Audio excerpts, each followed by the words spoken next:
வெள்ளியங்கிரி, சதுரகிரி, பர்வத மலையை கூட நீங்க ஏறி இருப்பீங்க. ஆனா நம்ம அகத்தியர் மலையை கூட ஏறி இருக்கலாம். ஆனா கேரளாவில் இருக்கிற வருடத்துக்கு ஒரு நாள் மட்டுமே செல்லக்கூடிய அழகு ஆபத்து நிறைந்த வனப்பகுதியில கரணம் தப்பினால் மரண பயத்தையே காட்டிய one of the most dangerous trekking சொல்லப்படுற இந்த மலையை நீங்க ஏறணும்னு நினைச்சா 80 டிகிரி கோணத்துல 100 மீட்டர் கயிறை பிடிச்சு மலை ஏறி அங்க இருக்கிற விஷ்ணுவின் கால் பாதமும் சங்கும் பார்க்கலாம்.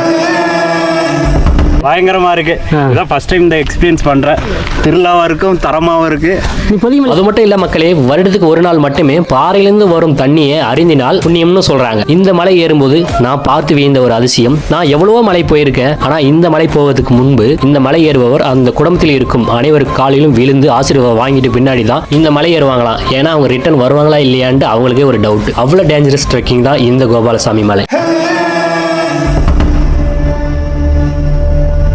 தைப்பூசம்னு சொன்னாலே தமிழ்நாட்டில் முருகர் தான் ஃபேமஸ். ஆனால் கேரளாவில் தைப்பூசம் அன்று ஒரு நாள் மட்டும்தான் இந்த கோவிந்தா மலைக்கு அனுமதி உண்டு. அந்த தைப்பூசம் இரவு நாள் ஒரு நாள் மட்டும் விஷ்ணு இந்த இடத்துல வந்து நின்றதாகவும் அங்கிருந்து சங்கு ஊதுனதாகவும் சொல்றாங்க. இந்த மலைக்கு யார் யாரெல்லாம் போக வேணும்னா, உங்களுக்கு asthma, low BP, heart problem இது மாதிரி ஹெல்த் இஷ்யூஸ் இருந்தா இந்த மலைக்கு போயிடாதீங்க மக்களே. அவ்வளவு ஆபத்தான மலை இது. ரோப்பேர்ல கொஞ்சம் பிபி கூடி இருக்கு சொல்லுது.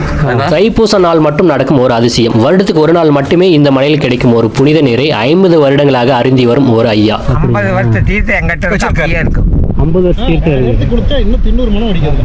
இந்த மலைக்கு நீங்க போகணும்னு நினைச்சா அடுத்த வருடம் 2027 தைப்பூசம் அன்று ஒரு நாள் மட்டும்தான் வனத்துறையால் இதை அனுமதிக்கிறாங்க. மிஸ் பண்ணிடாதீங்க.